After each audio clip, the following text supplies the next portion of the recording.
What's going on, folks? It's that week. It's that Saints hate week. What's that about? We got a new quarterback. Oh, we got a guest on the show.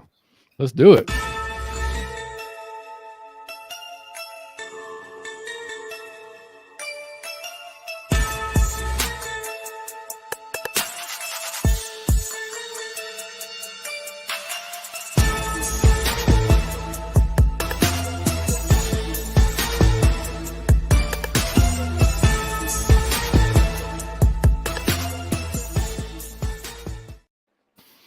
What's going on, folks? It is episode 75 of Out of Your Falcon Mind, Atlanta Falcons fan cast. I am John, your host, joined by my stand-in co-host, Mr. Fleek. What's going on, brother? What's going on, Mr. John? How are you doing today, man? I'm doing great, man. We got football on Sunday, man. I'm happy, man. Yes, I can't wait, man. I feel like now that we have something to really look forward to, with Ritter being in, with playoff hopes still in the picture, I think this has been the slowest week ever. I'm It excited. really has, man. It really because we've looked forward to the previous weeks, but it's been like that always. That just kind of like background, kind of like you know what I mean. So Yeah. it's nice to finally kind of like you said, like just have something really to look forward to. So, Yep. and we are as always coming to you live on the Variety Sports Network. And for all you that don't know, Mike's just taking some time off. Got some personal stuff he's dealing with. He's fine. He's in good health. All that good stuff. He'll be back. We're crossing our fingers next week. We'll see. That's what we're shooting for. But man, yeah, Fleek, I really appreciate you standing in while he is out. Man, it's Oh yeah, anytime, brother. awesome for. Oh yeah, man, that's awesome. And as always, guys, if you're watching the video on YouTube, please like the video, subscribe to the channel if you haven't already. We totally really appreciate that. That helps us grow, helps other Falcons fans find us. If you're listening to us on iTunes or Spotify, then you can leave us a 5-star review. If it's on iTunes, drop us a few kind words. We'll definitely shout you out on the show, as always, like we've done in the past. I think we're up to like 33 or 34 of those on iTunes, so just keep them coming. It's awesome. And without further ado, we welcome back the distinguished guest, our only Saints friend and fan that I will allow on the show, Mr. Chris Howard. What's going on, buddy? How you doing, fellas? Nice to be back on the show. It is, man. It's good. It's last time you were on here was the pregame of the first first game of the season. So we didn't know really what to expect, man. And we had a really good 3 quarters against y'all, man. A really good 3 quarters. Actually, a whole 3 quarters and maybe half of the fourth. Maybe. I mean, we played it was crazy, man. We played like in the most of that game, we had a really good success playing man against you guys, and then went away from it in the fourth, and Jameis just ate us up. Man, it was exploded out of the blue tent. Yeah, man. It was just that, I mean, yeah, that's what you hope Mr. Pease has learned a bit from that game, and throughout the season, we don't make that same mistake again if we're in that position again. Yes. But we'll see. But just some random things before we get into some different topics, man. I know y'all heard about Mike Leach passing away this week. That was crazy. Oh, yeah. I mean, if you follow college football, that guy, man, he started like his early at Georgia Southern, man. He started that air raid offense down there, and just, I mean, took it to Washington State. I mean, just classic gal with the interviews. I mean, he's got. I mean, you can Google Mike Leach and come up with any hilarious shit that he said over the last however many years. So it sucks, man. He's 61 years old, man. It's definitely too early, but that sucked. Also, but a lighter note, make sure y'all vote Pro Bowl this week, man. We got Chris Lindstrom, CP, Keith Smith. Get out there, vote for those guys because they've absolutely earned it. And have y'all seen this viral picture of this 12-year-old? Yeah. Chris, you seen this? Yeah. Mm-hmm. I mean, he looks like Cordell Patterson, right? Dude, he does. Like Keith Smith actually tweeted like vote CP and quoted their photo. And it's like for the Pro Bowl. It's hilarious, but like, I mean, it's. Chris, you know this probably. I mean, you got kids, and I mean, like, Liam's 12, right? So yes, when we go to baseball tournaments, stuff like that, 12 is a weird age because you will see kids that have hit that spurt early, and you'll see kids that haven't started yet. So like, Liam's a fairly big kid for his age, but we've got a kid on the team who's no shit like 5'9", wears 11 shoe. Wow. Yeah. Wow. Like man size, like literally. And there's fun. Like we'll be, he gets all the shit when he goes to the games. Other parents like, oh, you drive here, boy, like all that, all this stuff like that. Let me see your license, all that shit. So, it's kind of funny, but he gets tired of hearing it. But it's like his parents have taken pictures of him like because he plays first base, standing next to like some of the kids that are the same age as him, and it literally looks like there's a 5-year-old next to an adult. Like it's hilarious. So it's just a weird age.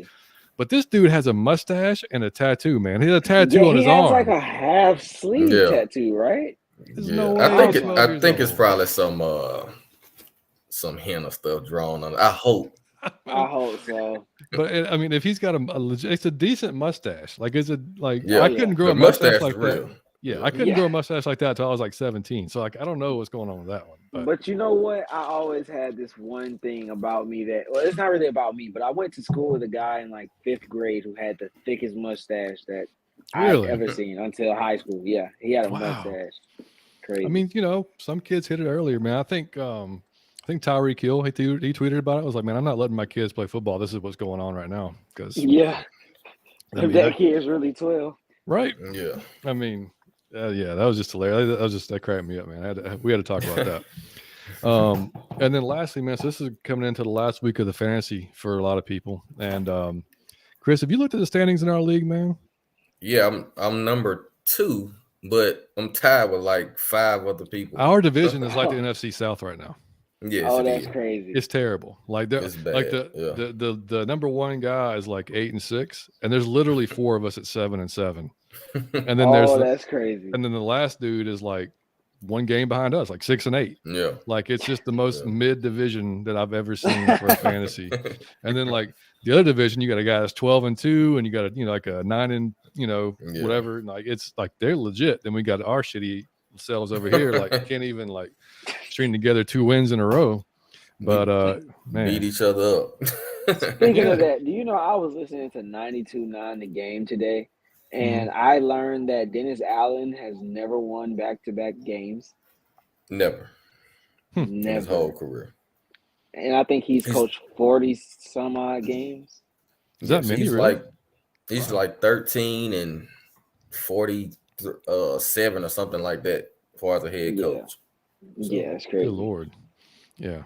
And I think I read earlier, like I was going to ask you on the show, but like, I guess he's coming back, right? Like he's not going to. No, he's going to be 1 and done, right?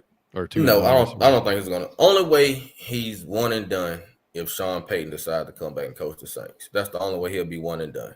But if Sean Payton doesn't come back, he'll be back. Yeah. How do you feel about that? Why though? Well, you gotta. Even though it looks like a shit show, so you have to give him a chance. He came in, injured quarterback. You had a bunch of players injured. I know that's not an excuse, but at least give him a chance. So let's see if he can right the wrong, which is a lot.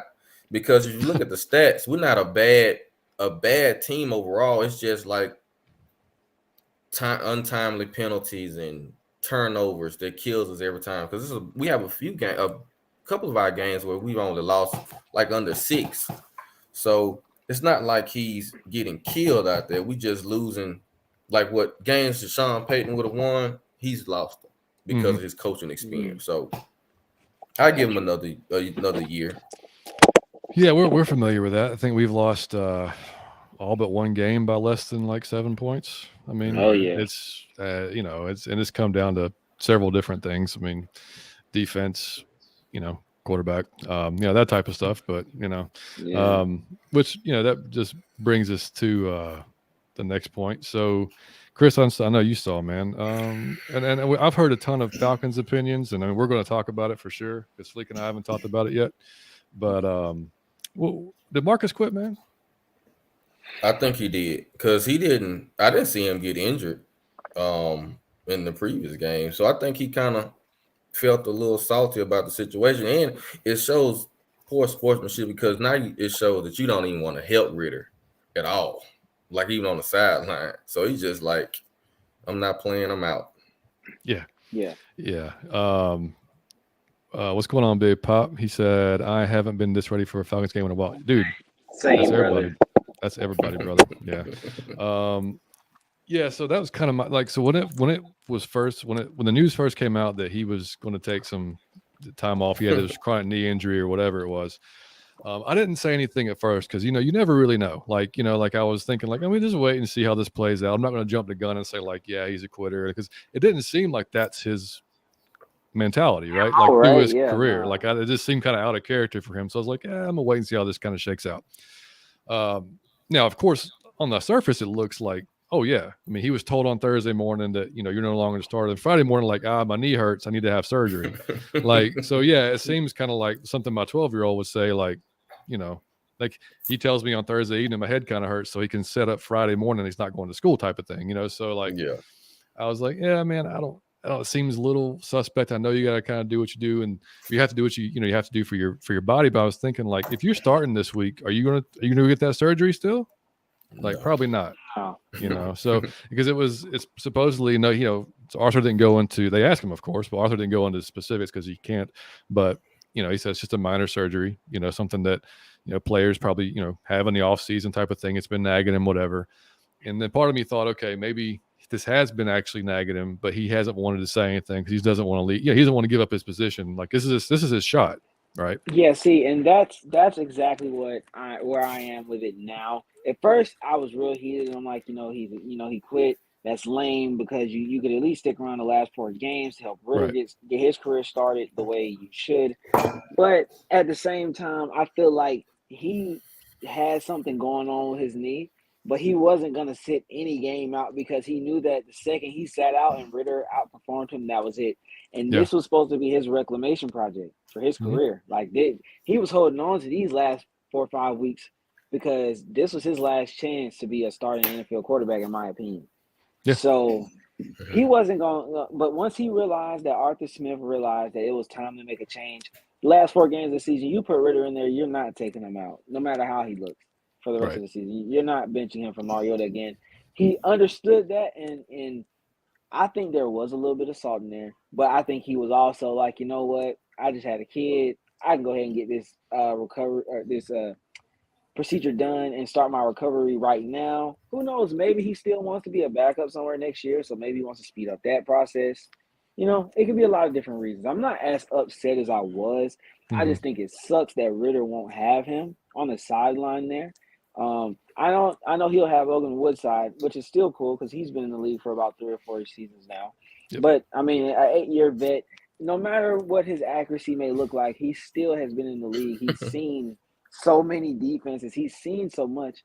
It would be so valuable to have that advice on the sideline to tell Ritter what he's seen on the side. But it is what it is.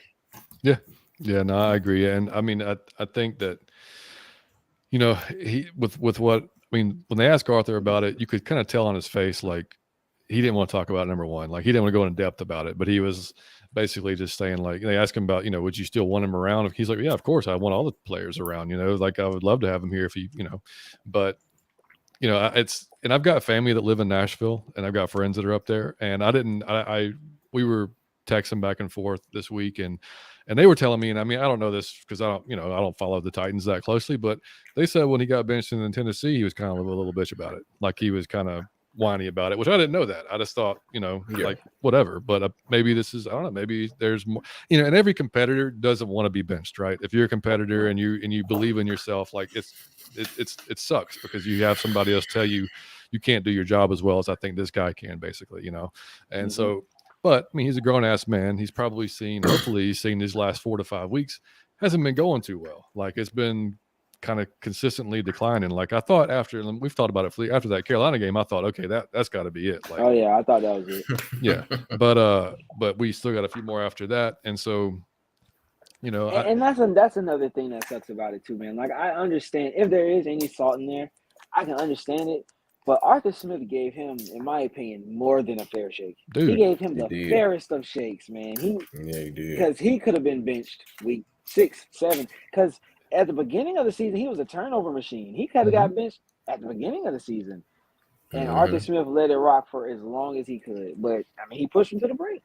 Yeah, and he had his back the entire time. the whole time. Like shut that shit down. Anytime somebody was even whispered a quarterback change, he's like, nope. I mean, like it was immediate. Like it's not happening. Like you can just stop talking about it.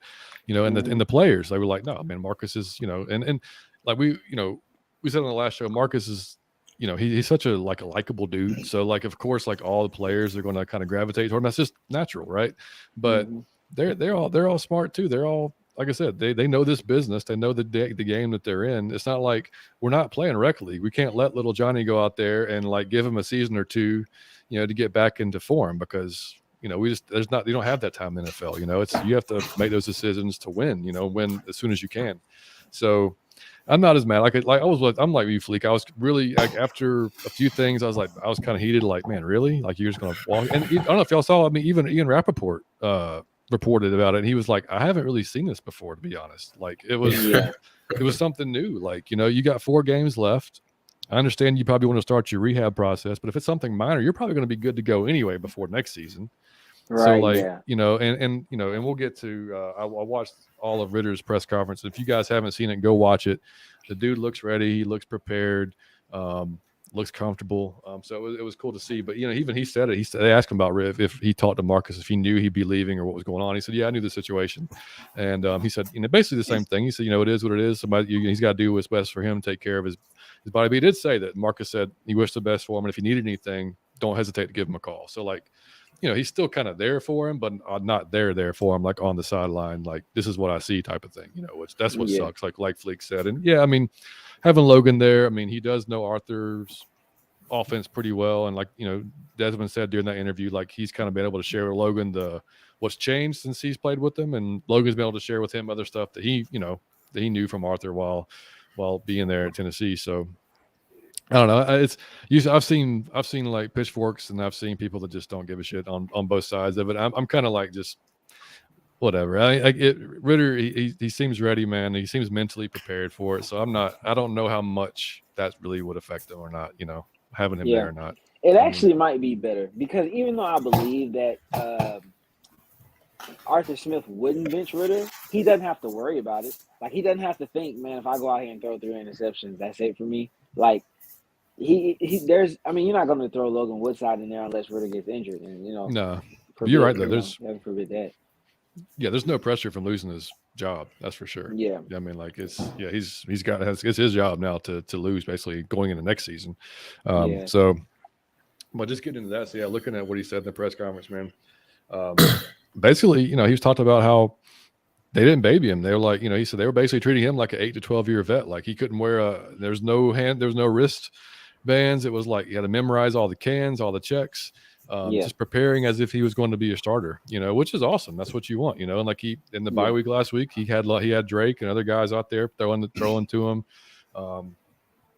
basically. And they asked him and I posted this, I posted some screenshots of him, but like if you watch the video and they ask him like, hey, what do you think about Drake? I mean, he just starts smiling like a little schoolgirl, man. Like, and his response was like, yeah, that was his response. Yeah. He was like, man, Drake's my guy, man. And then and he goes into, he's like, but he kind of backtracked a little bit. It was like, but you know what? He's like, I'm close with the lineman. I'm close with all those guys. But you can tell like him and Drake just have that connection. They were drafted together.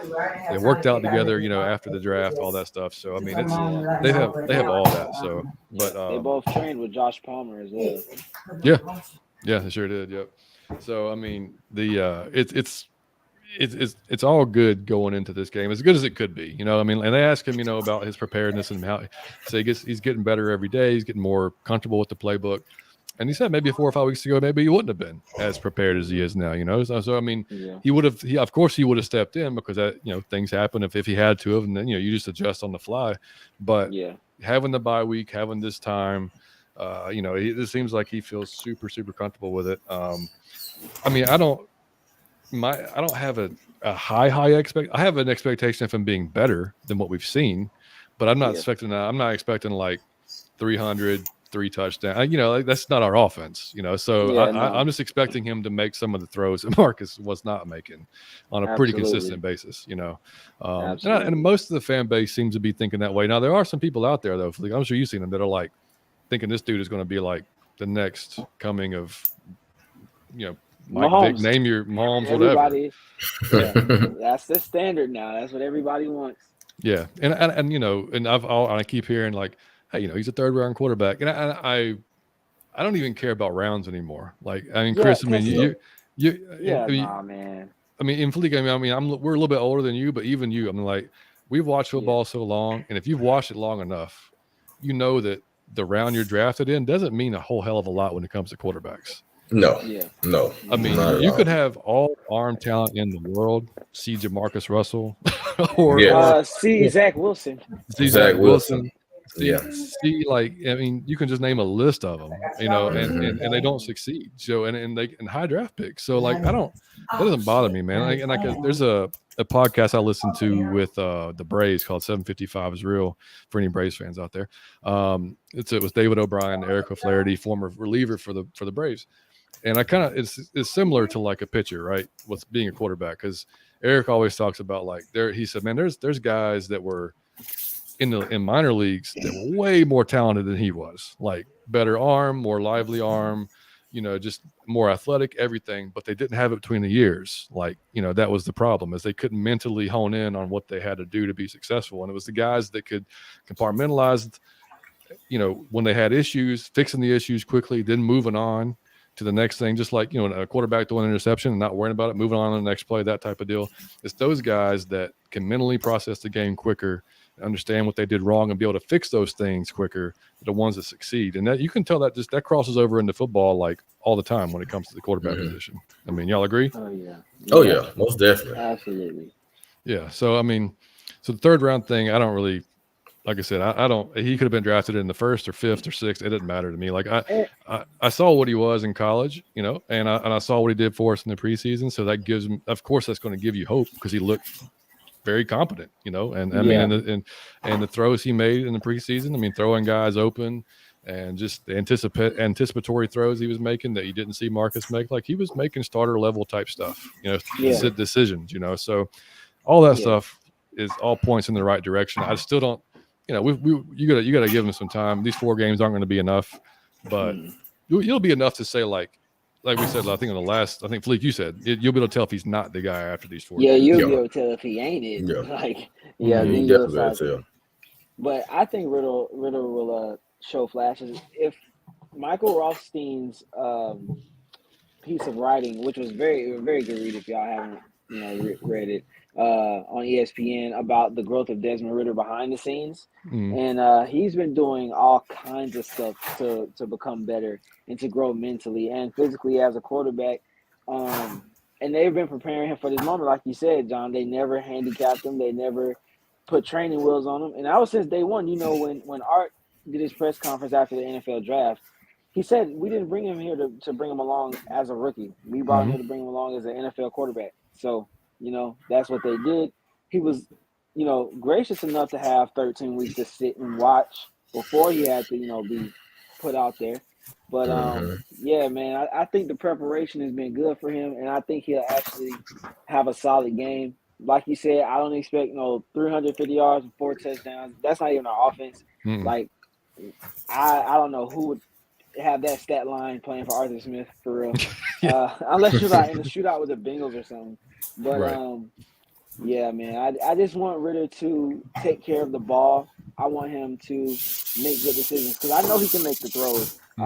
He had seemed to grow in his accuracy even in the preseason from college, from his college film. So if his progression has gotten only better since then, I'm really anxious to see what kind of throws he's making now. The anticipatory throws, the timing throws, like everything falling into place for him. And I feel like the receivers are going to be ecstatic to have catchable balls on Sunday. Oh, 100%, man. And he even referenced like in his little media availability, he referenced Teddy Bridgewater saying like he remembered Teddy saying that, you know, he didn't feel prepared really going into his first game, and that was like the worst feeling in the world, you know. So like he remembered that, you know, and so he's taken that into account going into his first game. And he said for him, you know, it's more about being a leader. He's not really a stats guy. He's just more about wins. Like he doesn't really care, you know, about his yardage or anything like that, as long as they win the game, you know, which is good. You know, so And he said they asked him about if he got impatient while he was waiting, and he said no. He said, man, he's taking every opportunity on the scout team that he could get, just get as many reps as he could. And like you said, Fleek, all the stuff he was doing behind the scenes to get ready. And Arthur said over the last 4 or 5 weeks, they've seen like tremendous jumps, like in his readiness, I guess, to get ready to play. So all that's good stuff, man. So it's exciting for us Falcons fans, man. How do you feel about it, Chris, as a Saints fan? Like, would you, obviously, I think you'd rather see Marcus, right? I'd rather see Marcus because we have film on him. And like Fleek said, Ritter got a chance to sit down on the bench. He didn't have to come in week 1. That helps a lot. And he came from a pro-style offense in college anyway. So that helped out too as well. And he's a 4-year starter. So that gives him, I'd rather see Mariota. But Ritter, I think Arthur Smith is going to try to protect him. Not let him do too much, just, because it is his first game. Normally in the past, if it's one of the old Saints team, I think if he came in, we'll probably just, blitz him and set him down kind of quick. But since with this team, since we don't have the offense to kind of back it up, I think we're going to kind of play conservative against him. Yeah, I mean, I guess, obviously none of us have seen him play in the in the league. So what is what's your biggest concern about him? I mean, is like being able to get out of the pocket like Marcus and run, or actually being able to open up the passing game? Open up the passing game because he can go down the field with the ball. Those 15 to 20-yard throws, he can make those easy. So that's going to be we know he can run, but I don't think he's going to run as much as Marcus was doing. I think he's going to let the ball go because Marcus would stand in the pocket and he would miss throws, just miss receivers that were open. Not really. If you weren't wide open for Marcus, the ball, he wasn't going to throw it. You have to be wide open for him. So Ritter has the arm and the accuracy. I think if a guy has a step on him, I think Ritter's going to shoot it to him. So that's the problem we're going to have with Ritter, I think. Yeah, I mean, and from our perspective, we're hoping that I don't know that Arthur. You're right. He's probably going to ease him into the game, but I think he actually might be more aggressive with some of the play calls, just because I think he's got full confidence that Desmond can make some of these throws, and so of course we're going to try to run the ball. I mean, that's just what we do. I mean, and we were very successful in the first game. I mean, Cordell. Yeah. Nobody wanted to tackle Cordell in that first game. Not at all. and Tyler now, man, Tyler's rolling. He wasn't really featured at all during that game. So now you got 2 guys that are, jackhammers coming down at you, and you got Caleb Huntley, who's just a different kind of speed out of the backfield. So I mean, you got those 3 guys, and that's going to, like always for us, no matter who's the quarterback, like that's going to set the tone for us, regardless. If we can do that, then I mean, I trust that.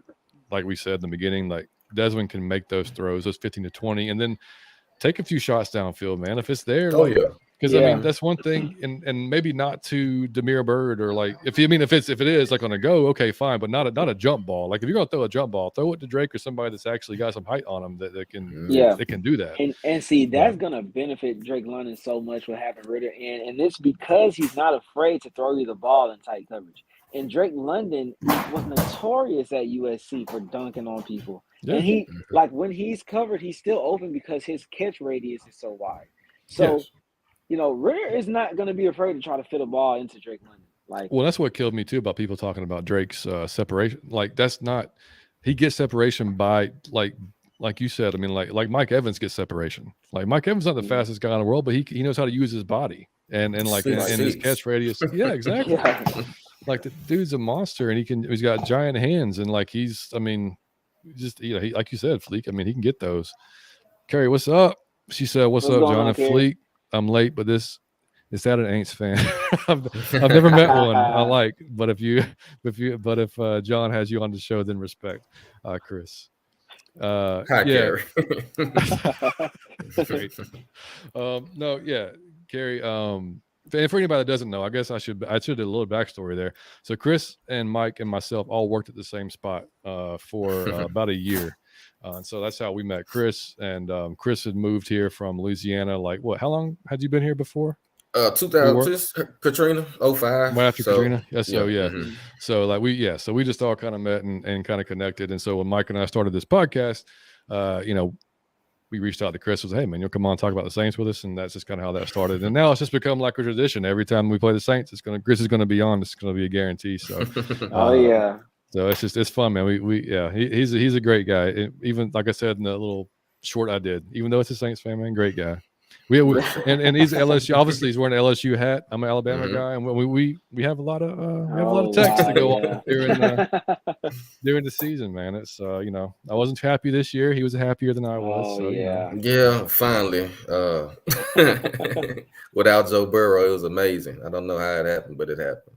Man, I'm telling you. Man. I mean, and like you said, man, like I don't want to get off on that, but like you said, the recruiting is already sped up for the LSU, so that's a plus. But all right, man. So looking at the injury report, man. So it looks like the biggest one for you guys, man. You're getting your center back. It looks like, huh? We get our center back. We get Lattimore comes back this week. I think he's going to actually play. He's been practicing the last 2 weeks, so I think he's going to go. Mark Ingram goes to IR. But it's crazy, man. We come off a bye week and we have 15 guys on the injury report. Like, I was just looking. I was like, Jesus Christ! Look at this. Man.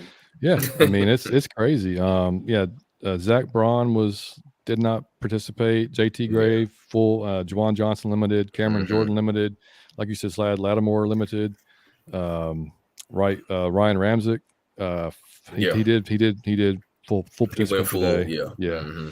Adam Troutman limited. Peyton Turner limited. Dwayne Washington did not participate. I think Pete Werner is limited, but isn't he gonna? I think just he's going to go. Come back. Yeah, he's going to go this week. Which sucks for us because he's a good linebacker. He is. Him and Demario Davis, man. Those are two studly linebackers. Then PJ Williams did not on both, so I don't know what's going on with PJ. Is he not going to? No, he's not going to go. He's having a knee thigh issue. He came back from a knee issue earlier, and he had a bad contusion in his thigh. It's kept him out the last 3 weeks. So damn, I think he's going to be out. Yeah. Well, I mean, for us, we got 3 dudes. Outside of Marcus, who's gone. There's Chuma Edoga, who did not participate, which is okay because we luckily Elijah Wilkinson's making his return back this week. And when we had Elijah in there earlier in the season before he was hurt, man, he really stabilized that left side of the line for us that Mayfield really just did not last season. So I mean, like it was good. It's great to have him back this week. And then CP did not. CP's on the if you need to rest, take it type of deal. He's resting. So he's fine. And then Kadarrell Hodge had a illness and did not participate. So I don't know. I assume he'll probably be fine by Sunday. But that's it. That's in our entire injury report. So that's a plus for once. I mean, like it's how do you? What's the matchups you're looking at, Chris? Like, what's as far as like the either way, either offensively or defensively? On offense, if Lattimore can go, I want to see him and Drake London go with it. It'll be like we said, it'll be Lattimore's first game since week 4. So to see that's 2 guys who like to talk too.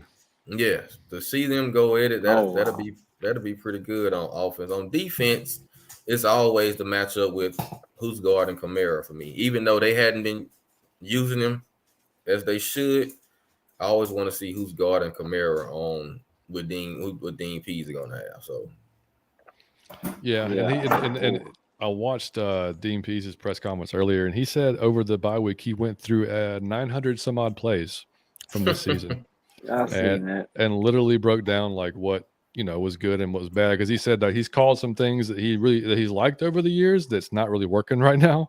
So that'll be something that's got to change, because I mean, Chris, I know you being in Atlanta, I'm sure you see a lot of the Atlanta Falcons stuff.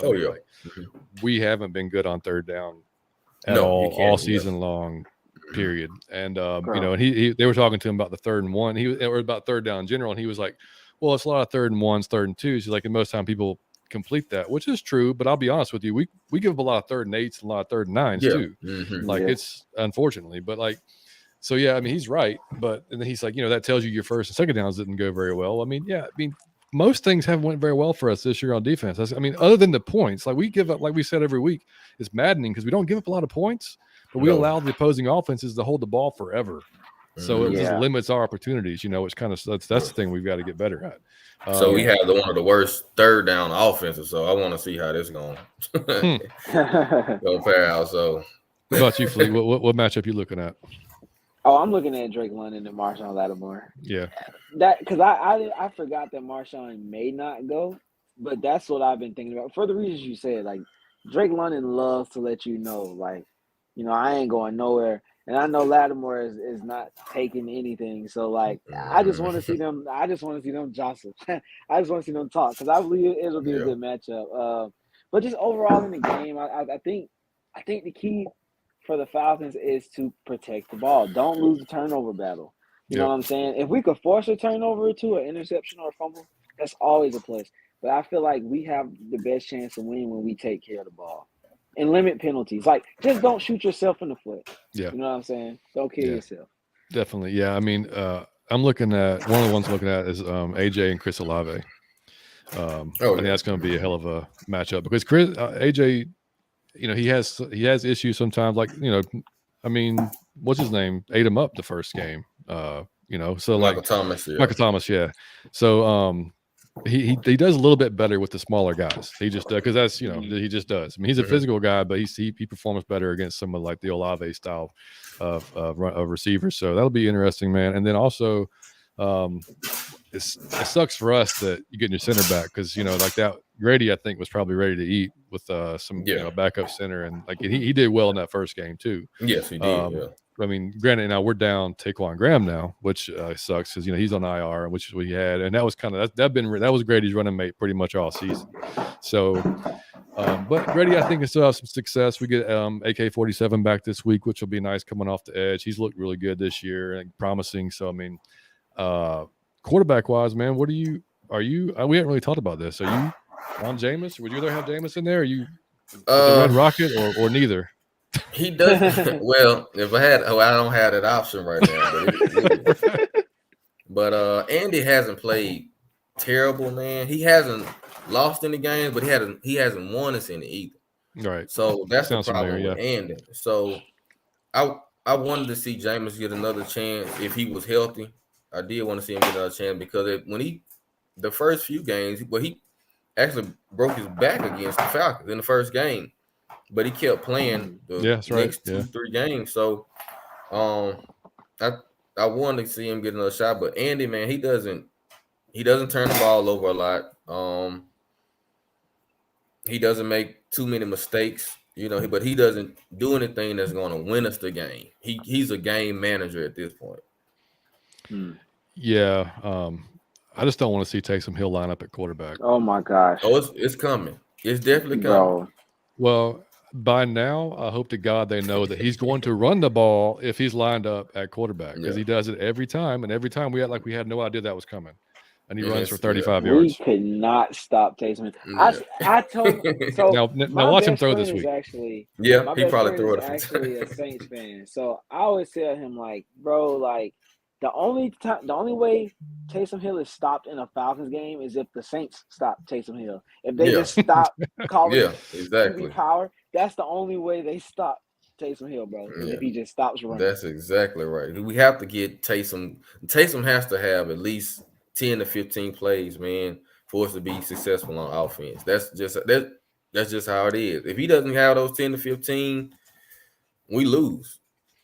I mean, he's only one carry behind Mark Ingram as far as attempts for this year. I mean, and Kamara's got 143, which is over double the next guy, which is Taysom. I'm sorry, no, it's not. It's Mark with 62. But so I would expect Hill to spell him a lot. Not a lot, but I mean, like over the course of the game. I mean, like that'd be something to look out for. And then of course Olave looks like he's looking at a few stats, leading the team in receptions with 60. And Alvin Kamara with 51. And that's Kamara always scares me. I mean, I know he's not the same guy as he has been over the years, but like that's he's still such a special dude, man. Out of the backfield, he can kill you. And I don't want to see him lined up with like, I don't want to see us in the zone and end up with like Rashaan Evans, like that would just. That's not a recipe for good stuff. And to also, I mean, Troy Anderson didn't get a whole lot of play in that first game, and he's been getting more time on the field too. So that's a guy that could be a little difference maker for us because he's shown he hasn't been super consistent, but he's shown like there's been signs like just plays you're like shit, like you kind of see what's there, but you don't, he hasn't had really a chance to just get into it. And then on defense, man, like we talked about, Demario Davis leading the team in tackles with 53. Or no, I'm sorry, Pete Werner's leading the team in solo tackles, 53. Yeah. Demario got 43, and Honey Badger at 46. Have you thought about, dude? And I heard today on Locked On. Actually, I was listening to the crossover with Aaron Freeman and the dude from the Saints Locked On. I don't remember what his name is, but he was saying that this is gonna be if everybody's healthy, this will be the first game this year that all the projected secondary will be on the field at the same time. Yeah, it'll be the very first game. The secondary has never played. Like the first game, we were missing Adebo. Adebo didn't play. Marcus May didn't play. So we've never had that full secondary this whole entire year until if Marshawn can go Sunday, it'll be the first time. That's wild. Yeah, I mean, and they from that same show, man, he said that that Saints, I don't know, it's either Saints are 3-0 against rookie QBs. You know that? Yes, they are. Yeah. But I mean, it's a tricky game, man, because like I said, I know it's in New Orleans and that mystique is gone for this year anyway. But Desmond Ridder, man, I think he's gonna be fine, man. He's gonna be okay in the dome. Yeah, I'm not. That's one thing I haven't worried about all year long with him is his mental capacity to process stuff. I mean, like he's played against Alabama, in the Georgia Dome. He's played against Georgia not the Georgia Dome, but in the Benz, and he's played against the UGA in the Benz. Like SEC, you know how it is. The SEC crowd screaming at you is just as bad as like some of these NFL crowds are going to be. So like, I'm not worried about can he take it? I mean, he's a grown dude, man. He's mentally ready for it. Yeah. Kerry said that was supposed to show a salute emoji. We got you. It's nice to hear knowledgeable Saints fans' perspective. There you go. Absolutely. That should be our next title for the show. A knowledgeable Saints fan. A knowledgeable Saints fan. So happy we were really healthy heading into this game. Absolutely. And then Big Pop said, hopefully P changes scheme things, like not playing our CBs 10 yards off. Yeah, man. That was that first game, dude. That's what happened in the fourth quarter. Yeah. It was like I said, we manned up all game long, and then all of a sudden, here we go in this fucking zone and just ate alive, man. And it just wasn't great. Hopefully AJ shuts Olave down. We hope, man. That's the key. So. Kerry, you messed up. Olave is good though, man. I gotta give credit where credit is due. I watch him run routes, man. Olave is swift. And shout out to Chris. Chris called the Olave pick well before the draft. Really? Like, oh yeah, we had awesome. He was on one of our draft shows with us, and he was like, "Yeah, we're going Olave," like way before they ever did it. So yeah. Kerry said, "I'm happy we are playing against Red Rifle." How's Chris feel about it? Oh yeah, well yeah, Chris, you kind of explained that already. How you feel about him about QB1? So yeah. I'm okay with Andy playing, man. It's not it's like tomato with either one of them. So I'm okay with Andy. He doesn't throw the ball down the field as much as Jameis, but that also protects him from throwing interceptions as much as Jameis. So yeah, I think we've been good this year occasionally at those tip interceptions. So if our boys get their hands up. Yeah, I told you, Jalen Hawkins is the king of the tip interception. That's true. Yeah. That is very true. Yeah, I mean, so Chris, what are we worried about as far as like y'all's offense? I mean, are y'all going to try to just run it down our throats with Kamara and to see how that works and then go from there? Or like, do the Saints put it on Andy a lot to like, hey man, like here, like, are they? I mean, it's pretty. It's been pretty balanced, man. Even though we haven't been opening up holes except for the quarterback power. Now, when quarterback power comes in, like Taysom finds the hole, but with Kamara and our running backs, and Bob's not having our center and being banged up on the line, James Hurst been banged up. So, I think Andy's gonna game manage as usual and just try to march us down the field, take a shot when we can. We have a rookie, man, Rashid Shaheed. That dude worries me too. Fast as hell. Yes, he can run, man. So if we can get the ball to him some more to help out Olave, of course we have Jarvis Landry still, but getting the ball to him, that'll open up the offense for us. Yeah, pretty much whoever's on Darren Hall, that worries me. Yeah, that little bit because Darren Hall hasn't been on point. For quite a while, and I actually thought like maybe they would give Alfred a shot, eventually. I was gonna ask you about that, John. Like, what's up with that? Because I thought Alfred would be moving on up, or at least them testing. And we don't know. Well, I guess we do know because the depth chart is out, but I don't know. I think we may see a little bit more Alfred. Maybe he won't start, but I think we'll see him a little bit more last 4 weeks. Yeah, I mean, I agree. I kind of thought, like I said, going in the bye, like just maybe he might get a look at, because that's where he was a CB1, I think, in Canada. And I know it's Canada, but like, yeah, he had a great year. So like, I just figured like, maybe he get a shot against, because I mean, there too is probably what is it Landry? Is still Landry? Y'all on? Yeah, it's Jordan Landry. Yeah. So and he looked pretty good in the preseason. He had an interception. He had a few PBUs. As a matter of fact, he had a big play in the Browns game too. Yeah. Towards the end there. Yeah. I don't know, man. You're right. I think you're right. You had a pick or something like that. So I mean, I don't know. We'll see. I mean, that's we've talked about it. That'll be a position that we address in the offseason for sure. So, but because we can't unless Casey Hayward does come back and he's fully healthy, but I don't know that that's going to be the case with his age and everything getting up there a little bit.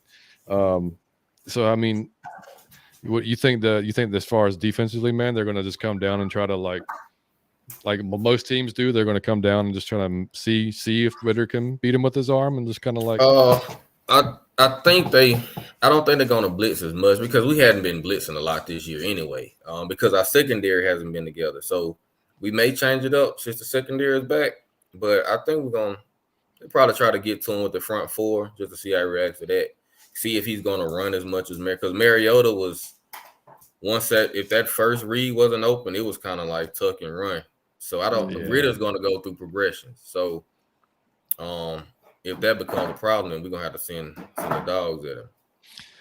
Yeah, I mean, another matchup that we didn't talk about, but it will be Cam Jordan and McGarry. Yes. Because I mean, and Chris, I don't know if you've seen, but like our pass protection over the last 2 or 3 games has actually gotten a lot better. So like I'm sure that went into some part of his decision making as well. I mean, like, okay, they're kind of on a roll, as far as this. I mean, like we're actually like Marcus. That's what been driving us crazy, dude. Is like Marcus has been having time to throw. Yeah, he has time, and he still hasn't completed the shit. So like that's what's been driving everybody nuts. But I think you're right. I mean, like I still think that Arthur's going to try to just see what we can get with the run game, and then if it looks like that's not happening, then he'll be more creative with some of the passing that he does in there. I don't think we're going to just sit there and like it'd be cool to see if we just went like 4 wide all of a sudden, like just like surprise the hell out of everybody. But I don't think that's going to happen. But it would be you never know, man. You never know. Like Arthur's a crazy dude. That could happen. He could. I think his play action is going to be on point. Oh yeah, when he does that play action like Mariota does, I think that's going to be. 100%. That's going to be dangerous, yeah. Especially if he's completing some stuff early, and so that lets the defense know, like, shit, this guy's actually like on point with some of these throws. Like, we're gonna have to. Yeah, you're right. That could suck him in pretty good. So one thing I did a Madden simulation, guys. Full 4 quarters, everything. And I'm thinking like our buddies at the Bolt Bros, if you guys saw our shows with them guys earlier in the season, the Chargers, we did the pre and post game with those guys.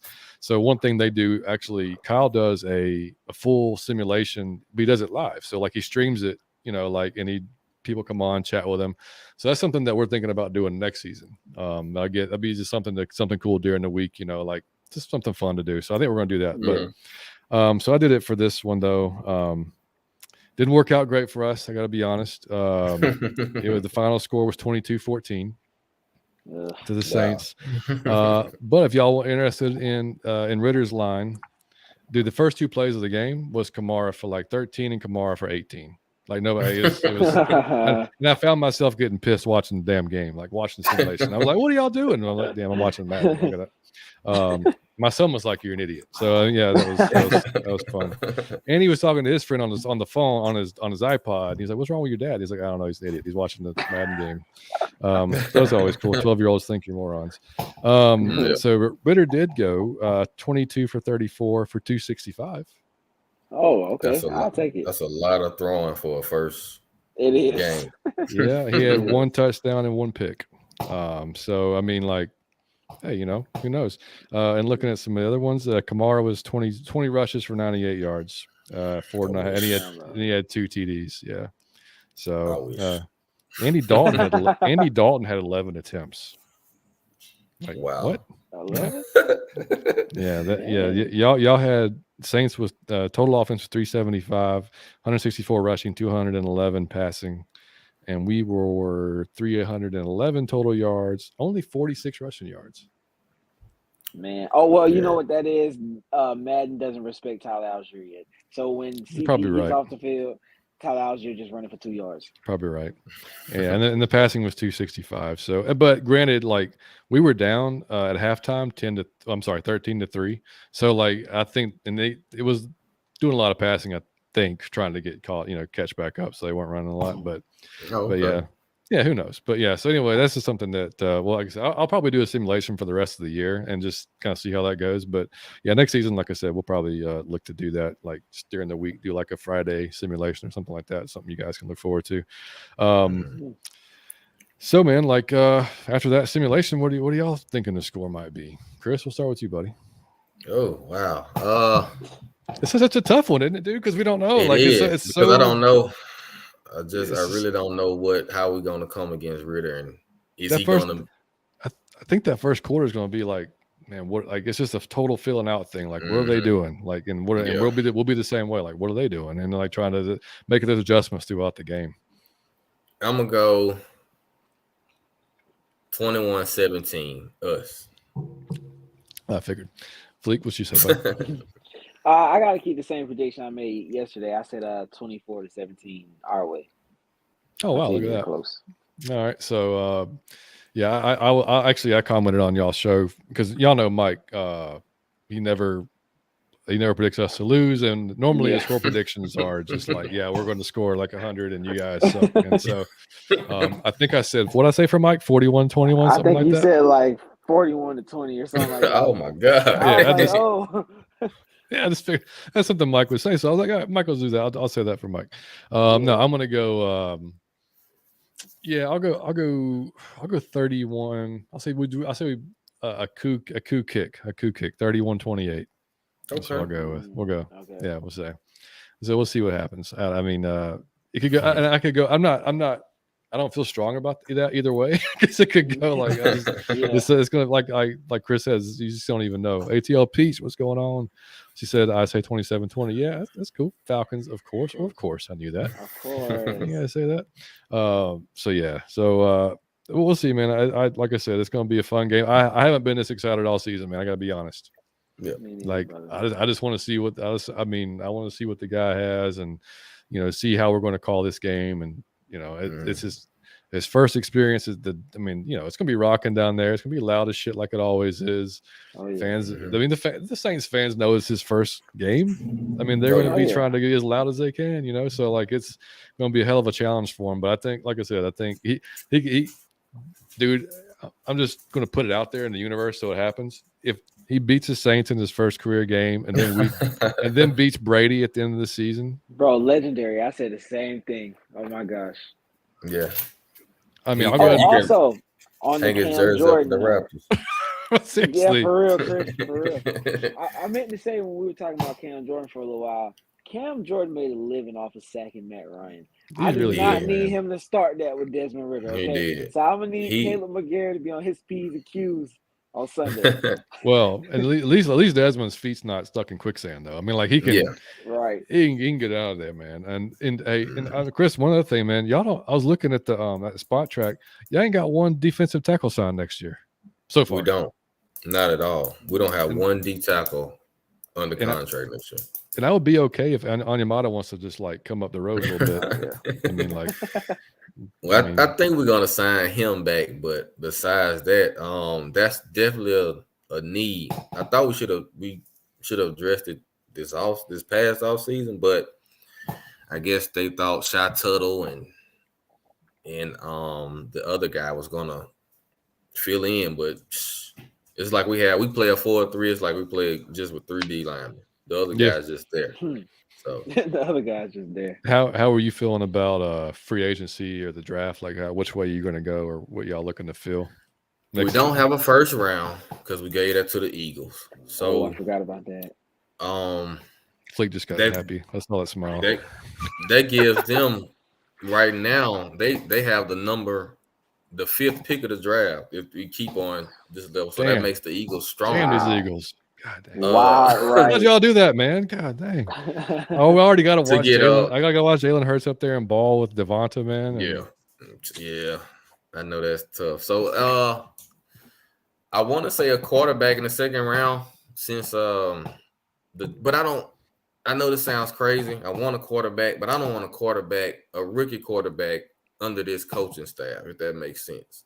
I don't want a rookie quarterback to come in under Pete Carmichael and DA because I just don't think they could groom one to become, a good quarterback. So yeah, I want a quarterback in the 2nd round, but who knows? Maybe Lincoln Riley is going to leave USC and maybe we need an offensive assistant like the colleges.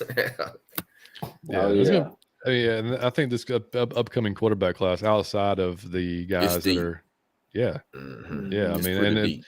and obviously I think Bryce and I know CJ's probably dropped a little bit, but I mean like he's still going to go 1st round. I think. I don't know how do you feel. How do you feel about Will Levis? I don't know. I think we haven't talked about that. I think he's gonna be pretty good, man.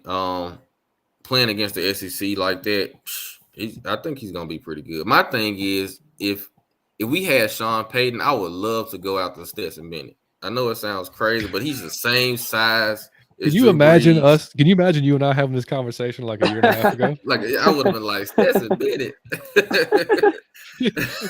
But man, we ain't friends anymore. Yeah, he's really turned the corner, man. He plays with swag now. He plays with confidence. So that's all he really needed. So he can make every throw on the field. He's shown that this season. If we had Sean Payton, I would like to get him, but since we don't, I don't want to touch him. I mean, I keep waiting on him to have that game. Like, see, I told you, he ain't that good. He ain't never happened. Yeah, and he never had not, man. He's not. He is on. It has been. It's weird every time I watch UGA, bro. I'm like, this man might really be good. I'm like, that's crazy. He is. Yeah. And I mean, and there was folks pissed about him being up there at the Heisman. I'm like, I don't understand I don't get the anger because like if you look at how many 4th quarters he hasn't played, it was like 7 because they're way the fuck up and like they haven't been throwing the ball because they don't have to. Like I mean, dude, and he still had huge numbers. Like it's if he plays all those games, his numbers are probably just as good as Caleb's. I mean, so shout if out not to better. Stetson Bennett, man. Yeah, he keeps proving everybody wrong, man. That's a fact. So before we get to in or out, man, Chris, what is so? I mean, I'm sure you and I will talk before these games. How are you feeling about the playoffs? You think not the NFL, but the college football? You think anybody has a chance, or Georgia's just going to get after everybody? I think Georgia's going to wipe clean slate, man. I don't see anybody beating Georgia. Think Ohio State's going to give them a game? No, I don't think so. I don't think they will. That's going to make a certain Georgia very unhappy to hear. Georgia's just that good, man. Their defense is not as good as they were last year, but they still a number 1. So, CJ Stroud, that's that speed coming from playing against the SEC defense, man. Yeah, it's ridiculous it's different when you line up against that. So I don't think it'll be close. 10 or more. Oh yeah, I think so too. Yeah, I kind of figured they would stay in it for like a half, and then the second half. Michigan I think Michigan will give them a better game too. Yeah, agreed. Yeah. Yeah, I think of all the teams that are in there, Michigan would be the toughest task for them, and because I think they're a better Michigan team than they were last year. Oh yeah, and even losing the guys they lost, I think they're just a better overall team. But and they got wiped last year. I mean, Hutchinson wasn't even a factor in that game last year. Man, they was moving him around like he was a kid last year. Yeah, it's crazy to see. ATLP says sending all the football gods the rookie way because our fan base is ignorant. Hey, look, I mean, I have seen some folks that it's not a very many of them, but I have seen some folks that are like actively rooting for his downfall or from not to do well. Like, which if you're one of those fans, like, go ahead and turn us off, like, because you're not a Falcons fan. You can go find somebody else to listen to, because that's not like we weren't. I didn't love Marcus as our QB, but I never want him to fail because that means that our team was not going to win. Like I wanted him to do like I've said it before on the show. Like I don't care who's playing quarterback, man. I want us to be able to win the game. So I hope the quarterback does well. Like I can't see. Even to me, that's even double right now for Ritter. You want to know why?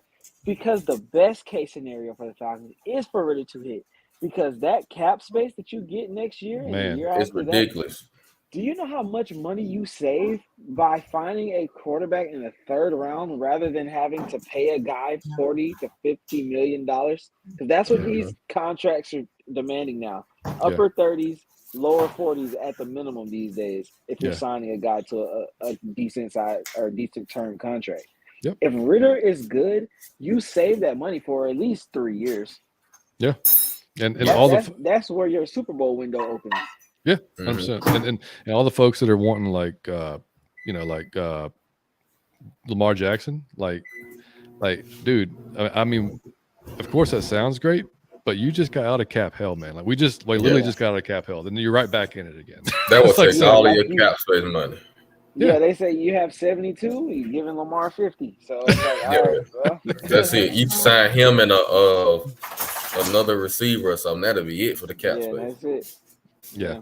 So I'm not really down with that. I would much rather take that money and all the defense trenches. I mean, we're going to need another receiver for sure because we're going to need a true wide receiver too. Like now that Calvin's off to Jacksonville. So I mean, like we'll see. I don't know how we're going to. I mean, like I think I said on y'all's show or somebody's show before, like. Or commented that if we've learned anything from Arthur and Terry Fontenot is we have absolutely no clue what they're going to do.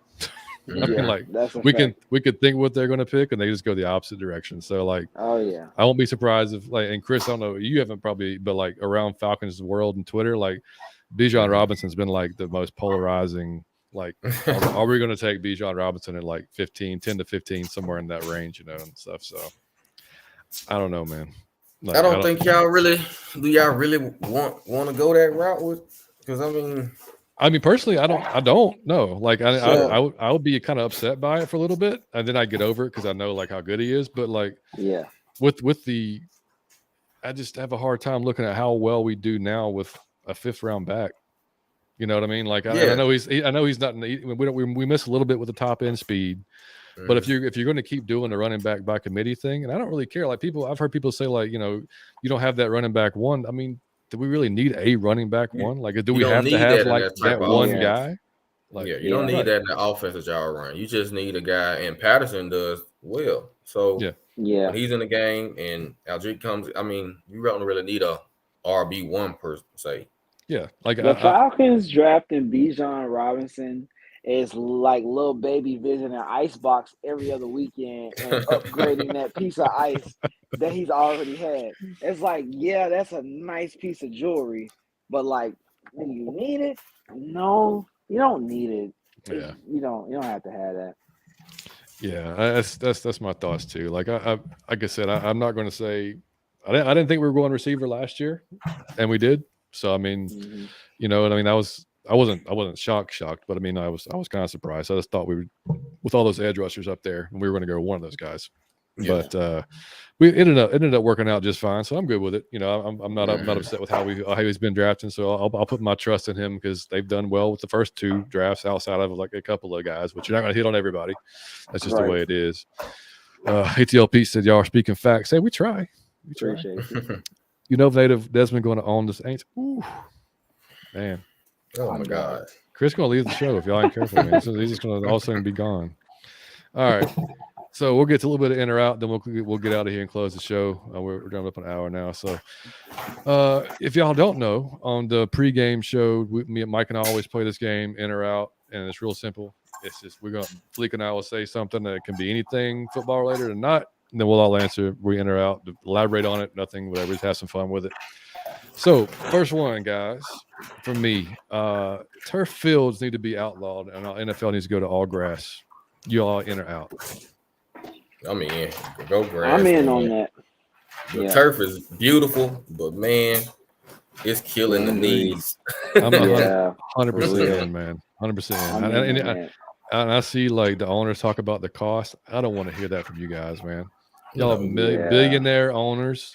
Y'all can afford some grass and some damn landscapers and to keep it living. Like I promise you, like you're going to be just fine. Like that's but yeah, we're just seeing too many non-contact injuries, man. Like Kyler the other night going down, and just like third play of the game. I mean, if you're trying to protect your quarterbacks and stop calling these damn ridiculous ass hits, and actually put them on a field that's not going to hurt themselves just by running. Mm-hmm. Like they don't need to go Soldier Field grass. Don't go that route, but get some good grass. Right. I mean, like I said, there's not one owner in the league that can't afford to just do it right. You know what I mean? Like it makes no sense to me. Like how you can't. Because you're going to protect the players, every position. But like if you're really trying to protect your stars, the guys that are out there, those wide receivers and running backs and QBs who are cutting and like every game, and that's all it takes is one wrong little cut, dude. And if y'all have ever been on turf or played any sport on turf, there's zero give to it, none at all. Yeah. So when you go to cut, there's nothing that gives. It's just that's it. Mm-hmm. Your foot is stuck in that ground. Yeah. Like I mean, I've been on a baseball field before doing that, and just trying to make a cut in the outfield or something like that. And there's been a few times you're like, "Ooh, that didn't feel quite right." I mean, it wasn't like bad, but like you can definitely see how something like that can just turn into what's been happening with those guys. They said I wanted Sauce or Hamilton in the draft. Sauce is who I wanted too, buddy. I wanted Sauce. That was really who I wanted. I wanted somebody opposite of AJ, and he's balling too. My God, dude! Like it pains me now to see how good he's doing. I just think about how good he would be with it. Oh my God, that makes me mad all over again. Anyway, Philippe, you got one, buddy? Mine is more related to Sunday right now. Are you in or out on Drake London having a 100-yard game? It will be his first 100-yard game. I won't be positive and go in, baby. I'm gonna say in. I think, I'm in on that. He's gonna say out. Of course. Dude, Chris, man, he might get half of that with one pass now. We don't even know. Could. Yeah, you're right. You're right. Now.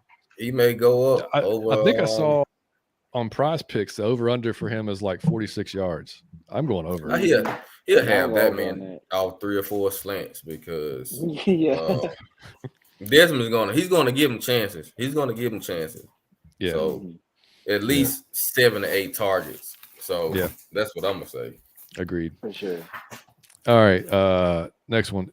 Dion will be at Colorado for more than 3 years. I'm in. I want to say in too. Yeah, I want to say in. It's gonna take 2 years to get a. I was gonna say to get footing and really become, y'all seen all these guys transferring over there? Yeah, I see that. Yeah. But even if he decides to, I think he's there. Even if he finds success going into his second season, 4 or 5 years. Yeah, I mean, I can see that. I like Chris said. I mean, like y'all both said. I mean, it's going to take him a few years to get that program because that program is terrible. Oh, it's bad. They won 1 game last year. Yeah, and that's a program like when I was growing up, like Colorado was damn good, man. They had Cordell Stewart back in the day, and that was a squad that was always fun to watch. I think he'll be. But I do think as soon as he's got it up and going, and he's got because if that happens, he turns that program around. A big boy's going to come calling at some point. Because in the next few years, like the Pac-12 is going to look different. Big time. So those top teams are going to be gone. So that's going to leave the gate open for somebody new to come in, and Colorado will be sitting right there. 100%. What they'd have said, based on what little we know, does Ritter have the potential to be Matty Ice 2.0? I mean, it's too early to tell. Right but there. That's it's so early to tell. But I mean, everything. Look, man, like I said before, he hasn't shown us anything to make us think like, man, this guy's not going to work. Like he's shown us he's got the mental capability so far to to handle everything that's been thrown at him this season, as far as getting prepared for this. So if he can translate everything he did in preseason, then who knows, man? Sky's the limit for him. I will say this mentally, yes. Matt Ryan was always a professional. He always owned his mistakes. He always was on to the next play. He was never shy. You know what I mean? Ritter oozes confidence. Matt Ryan was always confident in his abilities and in his offense. So in that way, in attitude, and even in the way he frames his wording, sometimes very Matt Ryan-esque. On the field, we'll see. Yeah. Man, Matt Ryan is probably the franchise best quarterback ever. Oh yeah. Oh yeah, So for sure. for him to, if he can reach that level of success, man, Yeah, that'll be good. I think he has potential, man. I like Desmond Ritter. I think he has a chance to be pretty good in this system. Right.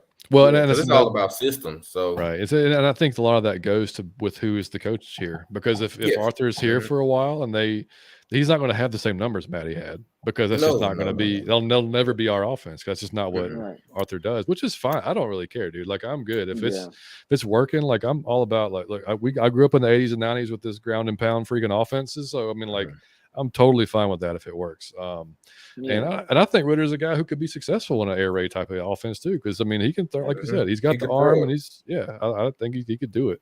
But we'll see. He said if Ritter turns out to be Matt Shaw, a really good backup, or is that a disappointment or no? If he's only well, that's the thing. No, like, even if he turns out to be a backup, then I mean, like, from a salary cap wise, no, hell no. You spend a third rounder to get a good backup. So I mean, like, and backups are not easy to find. You know, I mean, like, it does suck. We'd have to go out there and start that QB1 search all over again. But we've talked about in the show, man, like, the hit rate on QBs coming out of the draft is 20%. I mean, it's it's tough. It's tough, man. It's hard to find Pat Mahomes or Josh Allen. It's not like you can just throw a coin and find one. It's hard. Yeah, and there's anomalies. And there's so few guys you can point to and know that's what you're going to get, because you just, as the QB position is so hard to judge. You can't look at it and be like, because everything you think is going to translate to the NFL sometimes just doesn't. Because it's a different league, man. It's just a different. It's just like the guys we mentioned, like, they may have done well in college for 1 or 2 years, but all of a sudden now you got every guy is running 4.5, 4.6. You got big dudes running 4.8s. You know, like, it's everybody's fast, everybody's smart. Like, you know, it's just a different. It doesn't always translate. It's just the hardest one to predict. You got Penei Sewell. My God, man. Across formation. Yeah. You see him just dive too. Like, he was just like, man, I got the first down. I'm gonna dive. I'm good. And just fall. And then again, man, you have to give guys chances, man. Now, you know, when you get drafted as a quarterback, now it's week 1. You have to be the man. Yeah. Right. So sometimes that's like with the Eagles. Jalen Hurts. They wanted Jalen Hurts out of Philadelphia 2 years ago. But now look at he's playing like an MVP. So sometimes it just takes a while with the new system, new coach. That matters. So it's funny you said that too, because I've seen folks say, like, he could be Jalen, or comp him. And then there's another thing. I don't really like comping quarterbacks either, because you just don't know. But like, and I've seen, like, you know, he could be Jalen, and people disagree with that. Look, man, Jalen didn't know he was going to be Jalen. I mean, like, Felica and I and Chris too. You being at LSU, we watched him in Alabama. Like, nobody saw this. Like, he was a good quarterback, but we saw him get benched for Tua. But when he got benched, man, in that championship game, he was I mean, dude, he was his biggest cheerleader, man. He was on the sideline. Like, you know what type of dude he is just by that. And that right there is what it is for me, right? When Ritter was coming out, even before we drafted him, I compared Ritter's mindset to Dak Prescott. And those type of guys, to me, only get better. Yeah. Especially when they're young and they're still not at their full potential. They only get better because of how strong-willed and strong-minded they are. Like, Jalen Hurts wasn't going to let himself be a bad 100%. Quarterback for long. You know what I'm saying? He's just that competitive and that strong-willed. So I believe Desmond Ritter has that same kind of mindset. Yeah. The most consistent thing Jalen has going from, he's always been a winner. Like, he was a winner in high school. He's a winner in college. And it took a little while in pros, but he's a winner, man. So you can't go wrong when you have a guy mindset like that. Yeah, and then freaking Nick Sirianni, man, like, how perfect is he as a coach for Philly? Perfect. Man? Like, he is Philadelphia. Perfect. You look at him, he's like, as a Philadelphia coach. Yeah. You can see him on the sideline just going crazy, man. He fits perfect. Oh yeah, like I mean, if they win, he's never leaving that city. I don't think. No, he'll have a statue right on side of Rocky. 100%. Yep. But I mean, yeah, you know, it's like, you know, like I said, I mean, like, I still root for Jalen just because, you know, obviously Alabama, and he's just a good dude, man. He's just a really good dude, like all up and down, man. Did y'all see what Parsons? They asked Marcus I Parsons was about. Did just y'all see thinking that? about that. Yeah, They asked him I saw about. it. Did you see it, Chris? Yes, I see. Yeah, he said more of the system and everything. And Jalen didn't even comment. He was like, No, he's not gonna comment. Nah. He's not gonna So, comment. all right, man. So I think Fleek, are you up? Yeah, you're up. Yeah. So this is something I heard either on Get Up this morning or on the radio or something. But it was interesting to me, with the World Cup going on and stuff like that. They were talking about NFL international games, right? Mm-hmm. And they were also talking about how sometimes that's unfair to the home team. Like we lost a home game to an international game before. And that does kind of suck for the city and for the fans and for the team too. You don't really have that true home field advantage in that game. So you lose a home game. So it brought up an interesting point. Should the NFL add an international team? Whether that be a team in Germany or a team in Mexico City, should there be a team in the NFL, 33rd team outside of the United States? Are you in or out on that? Chris? I'm out on that because the travel, logistics from week to week with a team, going from, say we just go to Germany and then have to come back and go and play the 49ers on the West Coast. Right. I think that'll be, if they do that, it'll have to be whoever goes to Germany have to be off the next week. Yeah. Every team by week have to be off. Have to play after you go to Germany. So I mean, maybe it could work, but I'm out. Yeah, I'm out. I'm out on the surface. I'm out. Yeah. If they could work out the scheduling where it worked out just like that, where the team doesn't get, because that's hell on the guys, man. You're going to talk about a 12-hour flight, 13-hour flight, whatever it might be. And I've heard it talked about before, like should they do a team in London, something like that? You know what I mean? And I think it would kill. Like, money wise, it would blow. Money wise, yeah, money wise, they love it. Oh and as a concept, it's a cool thought, but the logistics are just too. Just too all over the place to make it work to me. So I'm out on that. It'll stuff like Goodell. Goodell doesn't like the Saints. He'll have us play in Germany and have us play a Thursday night game. Like y'all have the Germany Rattlers on Sunday, and then you play the Falcons on Thursday. That's crazy. Hey, y'all finish up Sunday night. Y'all just pull into Germany on Wednesday. Y'all gotta play Thursday night. Yeah. Oh man. 4 hours of sleep. Crazy. All right, man. So my next one, Braves related. Both y'all are Braves fans, like myself. Yeah. Dansby Swanson will not be a Brave the next season. Y'all in or out? He won't be, man. That's kind of where I'm at too, buddy. I think the Giants are gonna suck. Are gonna pay him. He deserves it. And it's kind of like he's the player that fell in the cracks. We done played all the young guys, and he's so good that we really can't afford him. So with this last season of all seasons, I know. Yeah, that's crazy. Like we should have extended him last year, maybe. But man, he's a Gold Glove, man. We can't afford him. I want to keep him, but I just don't think he's not going to give a discount. So right. I think he would do a little bit, but I don't think he would come so much off of it. No, what I mean? I mean, you say him especially after Aaron Judge just signed his contract. So. And well, all the other shortstops, dude. Like San Diego gave Bogarts $280 million for 11 years. Like, what are y'all doing? Like, what are y'all doing? But I mean, like after that deal, I was like, we ain't signing Dansby because he's a better defensive shortstop than Xander. 100 times over. So like when I saw that, I was like, no way, there's no way. And I heard today, and it's a rumor about, the Cubs have a deal on the table for him, 8 years, $200 million. Ooh. And we're not doing that. The Braves aren't doing that. So Alex didn't want to do 6 years for Freddie. Like he ain't doing 8 for a shortstop, So and I heard Alex on the radio with 680 The Fan day before yesterday, and he said they're prepared. If nothing goes their way, to go in the next season with Grissom and Arcia competing for the job. Yeah, and that's not bad. That's not a bad, but you're losing a proven Gold Glove. So I'm okay with that as long as you go out and give me a left fielder. Like if you're not bringing Dansby back, you need to get a solid left fielder. Like I can't see Ozuna back out there again. Like that can happen. But as much as and like you said, if they'd have signed Dansby if they'd have offered him a deal, he might have accepted like $120 million deal a couple of years ago. because he was, he wasn't what he was last year. Like he's just progressively gotten better, and his bat was even better last year. He became that leader when Freddie left, and Ozzie being hurt. Like, so that's going to be, that's going to be, I don't know. It sucks losing that kind of heartbeat of your team, but yeah, man.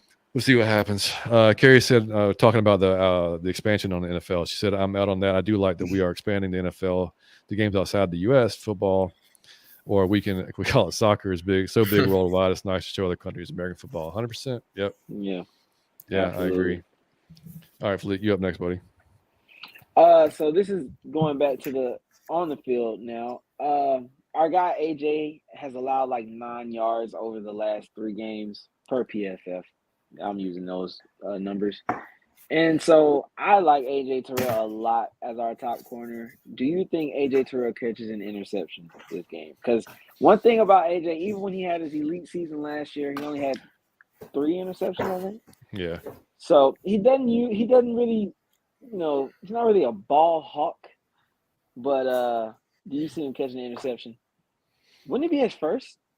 Because we thought he had one season? against Washington. Yeah, and he did hit the ground. Yeah. Well, the thing, and the reason he doesn't get a whole lot, he's not thrown out a ton.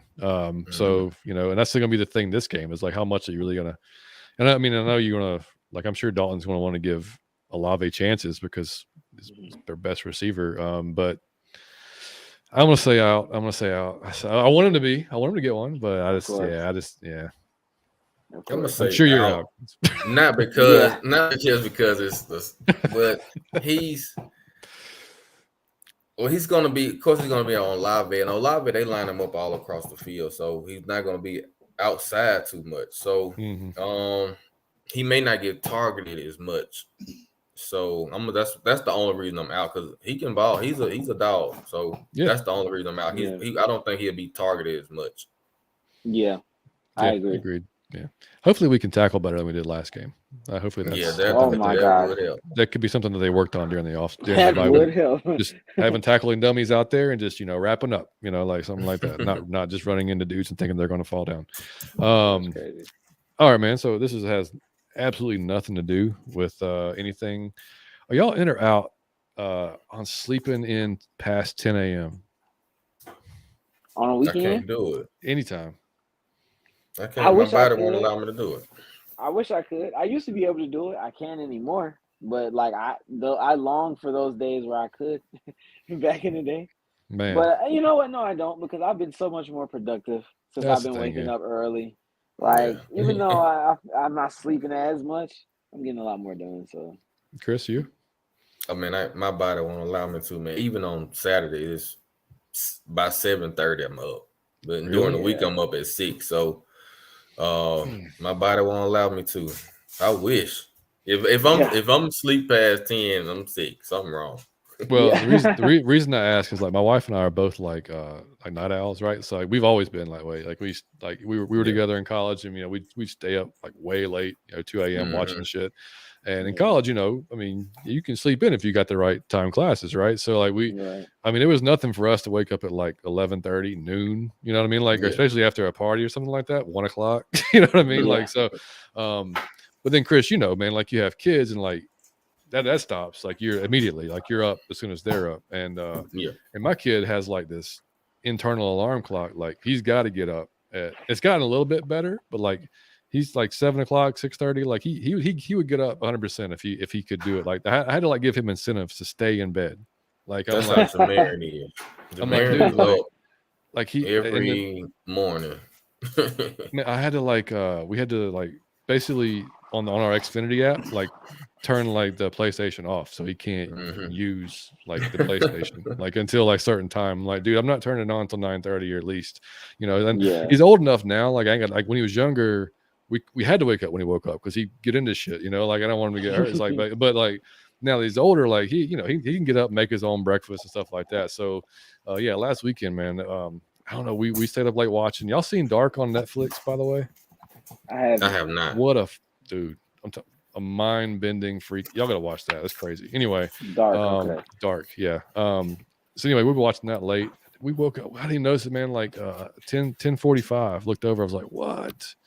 And I'd already missed like it was on a Sunday, so I'd already missed I watched all the NFL, obviously the pregame stuff. So I missed all that stuff. I was like, damn, like what happened? But like you're right, dude. Like I can't do it anymore. I that was like the one-off that I was wondering, like, man, if this is like kind of coming back to me, this would be great. I could like on the weekends just enjoy this sleep. This would be awesome. Right. All right, please. You got anything else, buddy? That was the end of my list. I mean, I got another one about Tyler Algier scoring 2 touchdowns, but I'm taking that all day this week. So Oh, I'll go in. We'll go in, baby. Tyler scoring 2 and I'm touchdowns. talking about red zone touchdowns. Like this is like I could see him hitting 2 touchdowns inside the red zone. Hopefully, we won't let him inside the red zone that much. So, but I can see if we get in the red zone, I can see him getting having 2 touchdowns. Yeah, I'm in on that for sure. All right, my last one. Y'all in or out on the holiday coffees, like the different, like Starbucks, has the caramel brulees and the peppermint mochas and like all that stuff, and I think Dunkin' has the same thing. Are y'all in on those or nah? I'm a pretty bland guy. Like I just like normal coffee. I don't even drink anything or regular other than like basic black coffee. So I mean, I'm out on it. If that wasn't clear, I'm out. I'm out. I don't drink coffee, so I'm out. That's right. You are drinking coffee. Yeah, you are weird like that. I forgot about that. Yeah. I didn't drink coffee until I started my last job. There's a coffee machine in the break room, like so now every morning, like I find myself. Dude, I never did until college, and my wife is the one, like she was a nonstop coffee drinker, and she's the one that's like I think she had me try like a caramel frappuccino. That was like the first thing I ever tried, which is not coffee at all, but it was I was like, man, this is fucking delicious, but it's loaded with sugar, and so that was like my gateway into coffee. Now it's like nonstop, but I do like the Starbucks has this Irish cream coffee. Like if you like cold brew, man, the Irish cream is pretty solid. Like that's pretty nice. Let's see. Oh wait. Carrie said, I'm out, but I'm hoping I'm wrong. Please prove me wrong, AJ. I think there'll be an INT, but not necessarily AJ. Yeah, I'm kind of with you on that. I can see it from a safety. Yeah. I can see a pick. Yeah. I can see it from a D lineman with Andy Dalton. So. Lorenzo Carter. Hey man, you never know. He's in coverage sometimes. You never know. She said on the sleeping, I'm out because I've always been early riser. Sleeping in for me is like 8:30. My sister can hibernate, sleep till 12 or 1. I've never done that. Yeah, that was me. I could hibernate like a son of a, but not anymore, man. Like that. Not now. I don't know what happened on that last Sunday, but maybe, I don't know. She said, geez, I'm out on everything so far. Give me something I could be in on. And she said, I'm out. Do I look basic to you? No, you don't. But I guess I am because I do like those coffees. I love coffee, but I really don't fuck with peppermint mocha. Well, yeah, I don't either. I'm not a big peppermint mocha. I'm not a peppermint person really in general, but definitely not for my coffee. That's my wife's deal though. She loves peppermint mocha. I can't do it. She likes peppermint mocha the most. Yeah, it's probably her favorite. Like that's her favorite. Like holiday drink. Yeah. She do it all year long. It's just for the holidays. I do have one more in and out because I love those coconut Girl Scout cookies. I can't think of the name of them. Are y'all in or out on Girl Scout cookies? Because I know some people that love Girl Scout cookies, but I know some people that are like, ugh, on Girl Scout. The ones cookies. you're talking about, I'm in on. Yeah. You know what I'm talking about? I can't think what are they called? Chris, you know what they're called? No, I don't. I'm out on Girl Scout cookies, man. You are? Yeah, man. I don't mess with them. Bro, they're they have like coconut shades. Samoas. That's what they are. Those are so good. So good. Yeah. You gotta try them, Chris. You gotta try them. There it is. I'll give it a shot next time. We are in. See, I finally gave something that we could be all in on, right? Well, except Chris, but Chris gonna try them and then he's gonna be in there. I'm gonna try them. Yeah, next time. Yep, Chris, you got you, buddy. They're good. So, all right, guys. Well, that's we'll close it down, man.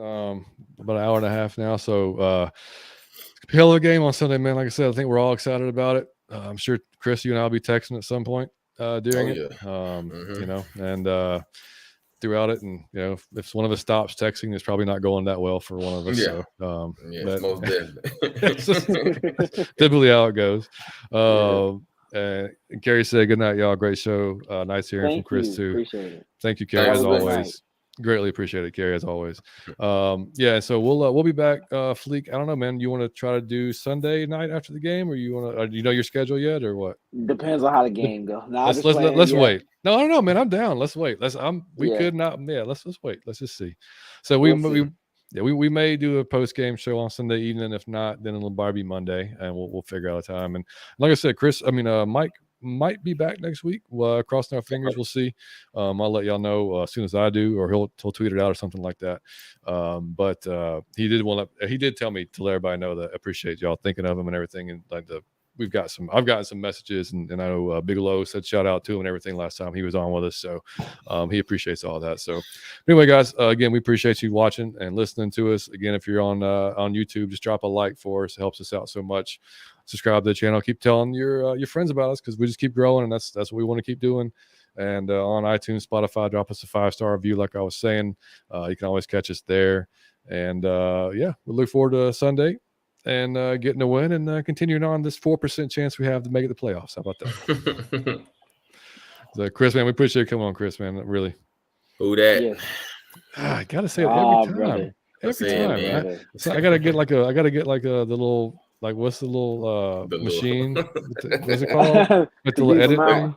The cursor machine. Yeah, that's what I should have, something on there that does that. So anyway, y'all have a good night, and we will catch you guys either Sunday or Monday. So let's rise up, boys. How about that? All right.